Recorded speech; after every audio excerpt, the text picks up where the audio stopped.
The call will be recorded.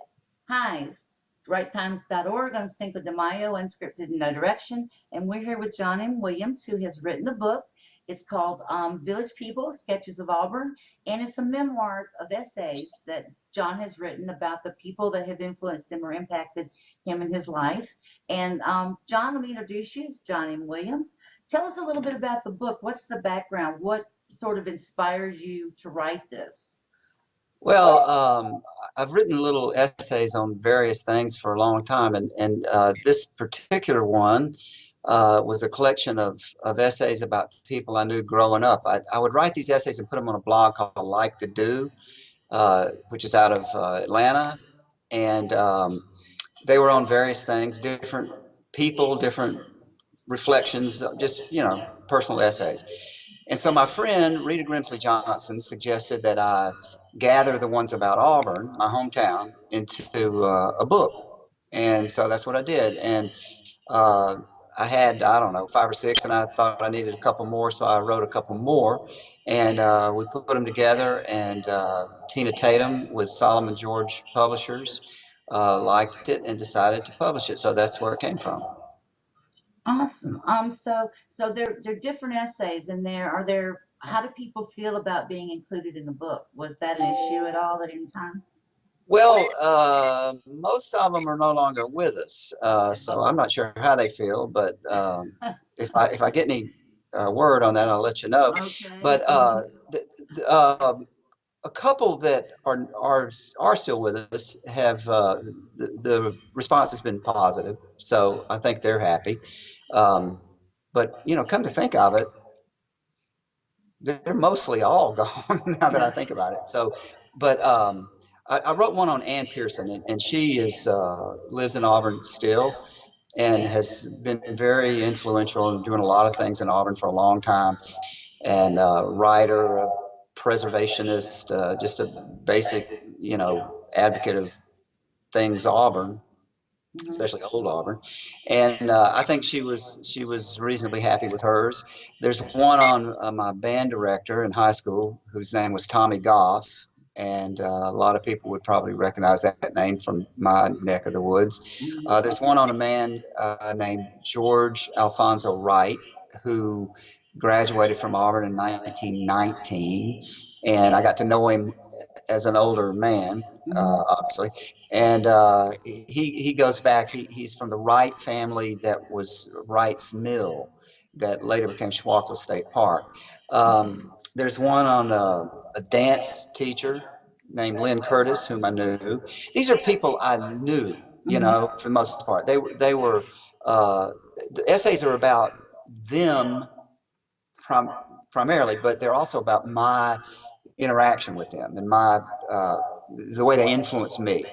So I figure in the essays as a first person writer, but also as a person that was affected by the things being written about. There's one that's sort of a summary of my first 12 years growing up. Now, is there something you might want to read to us? I mean, I wouldn't mind hearing something if there's a passage, or I'm so sorry, I have a cat on my desk. If there's a passage or some. Could have been worse. It could have been a possum, Well, yeah, this is Iggy, actually. She's the Right Times cat. She's a feral young lady, and I've had her for 9 years, and she's become a little bit tame over the years, but she does bite. And so whenever she gets up here, I'm always worried that any moment I'm going to be attacked. Okay, well, that would liven this up a good bit, I think. So is there a part that you'd like to read to us that you? Well, I hadn't thought about it. Maybe I'll read a little bit from. Let's see.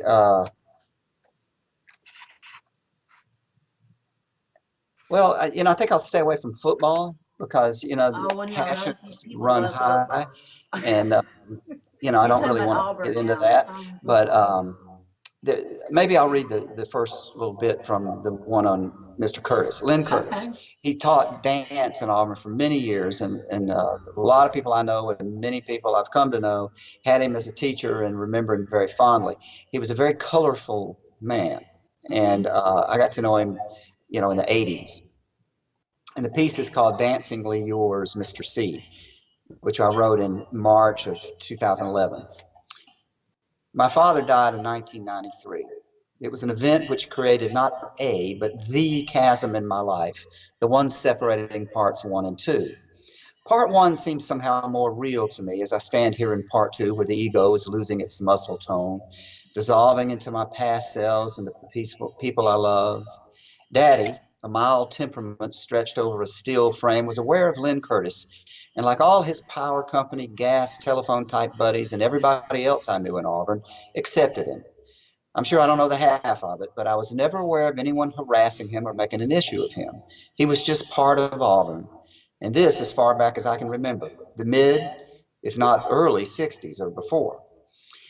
And it goes on from there to talk about his role in Auburn as a dance teacher, and also how I came to know him when I was in the printing business and used to print programs for him. And it connects to a trip I took to the cemetery with my kids when they were younger to visit my father's grave.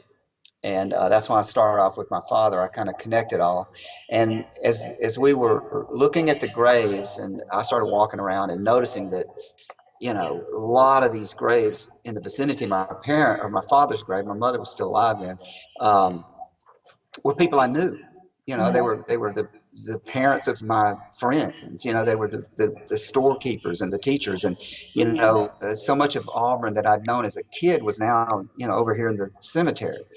And so I was walking around looking at the different headstones and just being amazed generally, and then came across his. And I hadn't really thought about him in several years, and I was just astonished by the fact that he was just right there with all the other ones. You know, he was a colorful, flamboyant man who you wouldn't have expected to find in a small southern town in in that period. And if he were buried there, you know, I'd expected some sort of elaborate monument or something, but it wasn't like that. He was just right there with everybody else. And so the last little bit of the essay, but the one that took me aback, talking about the grave, because it was in a row with several others, with nothing, including the company it kept, unique about it, was Lynn Curtis's. And the marker said, Lynn Curtis, 1926 to 1997, dancingly yours, Mr. C. I think I'd heard he died, but figured he'd have been spirited away to some colorful, rarefied resting place for dancers in New York, maybe. Or if here, off by himself with a splendid monument and manicured grounds. But no, he was only here, permanently in death, just what he'd been in life, and apparently what he'd wanted to be, part of the community. So basically, anybody I mean, Auburn has got a lot of history. I grew up in Phoenix City, Columbus. So, you know, I'm just over the hill. Yeah, so pretty close by. So everybody in Phoenix City, everybody's either you're an Auburn fan or you're an Alabama fan. You know, there's always this war there.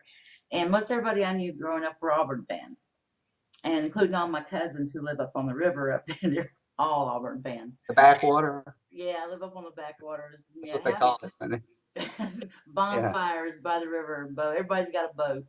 And you know, we so I kind of grew up with Auburn, but the thing of it is I've never been there. You've never been to Auburn? Never been to Auburn. You hear about it your whole life. You know what it is. You know everything about it, but you've never been there. It's one of the places I never got to go. And so your book, especially for people like me who, you know, I'm kind of a small town person, and looking at that's something I'd like to read. I think maybe. Do you think rather that people in smaller communities, or people that love history, or people that like to know about, hear about sort of when I can't remember what they call that. It's when you take a history of somebody's life and you put it down on paper. Oral histories. That's what I'm looking for. Oral histories. Oral history. Yeah. So in a way, this is sort of a written oral history, kind of, because it's readable. But I mean, it's something that other people that are not from Auburn could get into because they're learning the history of another city, another place. I like to think that. Yeah, I think oral history is a good way to describe it. I also think that the people I wrote about and the experiences I had generally were common to a lot of people who grew up in small towns. Maybe not just small southern towns, but small towns generally. The same kind of people, I think, are in all of them. And so it's not a real Auburn centric book in the way that trying to sell anything about Auburn. I mean, it could have been any small town. It just happened to be a college town that was Auburn. And but the people, I think maybe universal is too big a word, but uh, I, I selected the people that um, seemed to have something really universal about them. Something that I think most people could relate to. I don't know. I think they could. So yeah, oral history, that's a good way to put it. It's just me reflecting on these people, basically just going back into my memory and harvesting these memories, and trying to put them into uh, an entertaining format. And that's basically what the book is. So the last piece in there is called My First Seven Teachers, and it's about my grammar school, my kindergarten and grammar school teachers. And um, I know people who grew up in my era, which was a long time ago, can relate to these ladies. They were all ladies, of course. They were back then. And, I know people can relate to them because I think they were common to a lot of us all over the country. Did you have the teacher with the flat rubber sole shoes and the stockings and the skirt a little bit below the knees and the hair up and the glasses and had a ruler all the time? Yeah, like that. Generally that's the general idea, but they were unique. Each one was unique. They were all different. One was terrifying, one was sweet, one was intelligent, one was kind of academic, one was country, they were just different, but they were the point I'm making in the essay is that they had an enormous influence on my generation. And nobody really thought about it like that. They were just teaching school. But the fact is, our sense of right and wrong, morals, ethics, all that stuff, I think after my parents, they were the most influential people in my life. We were with them more than our parents, when we were in grade school. We were with them every day. I think that's missing too nowadays. Our teachers, I think, were more in tune to us. They got to know us better. They didn't have that fear of reprisal if they said the wrong thing that they have now. Because my first grade teacher used to hit my fingers with a ruler, and nobody ever said a word about it. I was petrified of her. Of course. And if you went home and said that happened, then your parents would do the same thing. They wouldn't sue. I mean, like they would now. I mean, you're right. That's very different. That's a different thing. But they were. They were disciplinarians, but in the right way, I think. And we grew up with a set of values. By the time you're in your teens, your values are pretty much set. And so by then they've had enormous influence on you and all your peers, And so I've never forgotten them. Plus, you have them when you're very young, so your memories are strong. They stay strong all your life. And I've never forgotten any of those people, those seven ladies, So that's in there. There are a couple of football ones. One on David Langner, who was the guy that ran the punts back in the infamous 17-16 game. But I know his son, Brad, and Brad just gave me a great interview about his dad. His dad was a character and a great football player for that era. And there's another one about Bobby Freeman, who was a landlord of mine at one time, and he was a player at Auburn in the 50s, and then later went on and played, I think, 11 years in the NFL, and he played with everybody: Frank Gifford, Sonny Jurgensen, Paul Hornung, Bart Starr. I mean, he talking to him about football was fascinating, and I tried to capture some of that in the little piece about him. And that's the only ones I can remember without looking at the table of contents. I think I've mentioned everybody. So we can purchase this book on Amazon. Right. If I understand, you don't have a website yet, but do you have a Facebook page, or do you have any other places where people can get in touch with you? Yeah, I do have a Facebook page. You could send me a Facebook request. It's John M. Williams, and I'm working. It looks like I'm about to have another book published that's sort of a kind of a oral history of music in Atlanta in the 60s and 70s. And, wow! Awesome. Yeah, that I just found out today that they're probably going to do it. Well, they are going to do it, and So I've got to get my website. I've had many websites, but they always crash or fall apart, or I don't keep them up or something. I'm just terrible at that. But I got to get that working again. So I'm going to be working on that soon. So I should have a website.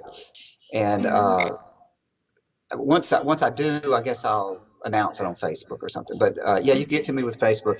The publisher is Solomon and George Publishers, and you can get the book through them or through Amazon. And that's the new book, or the village The new sketches? book is not published yet. It won't even be. It'll be next year sometime probably. So no, the one Village People is available on those two places. And then if I'd be happy to come to a library reading or something if anybody thought they might want to do that, just get in touch with me and I'd be happy to. Or they could get to me through you, couldn't they? Yeah, they can find me through you. They can go to righttimes.org, and I've got on my front page there's a picture of John, and I think above it says authors you might like, and just click on John's picture and it'll take you right to his Amazon page where you can purchase his book. Well, that's great. Thank you for doing that, Patricia. You're welcome. And yeah. John, thank you for being with me today. This was the last interview we did was with Danny Bell, and it did not work out well. And well, this one I think this one's infinitely better. I can tell it's. We can do okay. I don't know. And I appreciate it. And anytime when your new book comes out, I definitely want a copy. And so I will, so I can review the book and then I can talk to you some more. And so anyway, well, thank you for joining me again. John M. Williams, his book is Village People, Sketches of Auburn. And it's his memoirs and about the people and places that impacted him growing up, especially those elementary school teachers.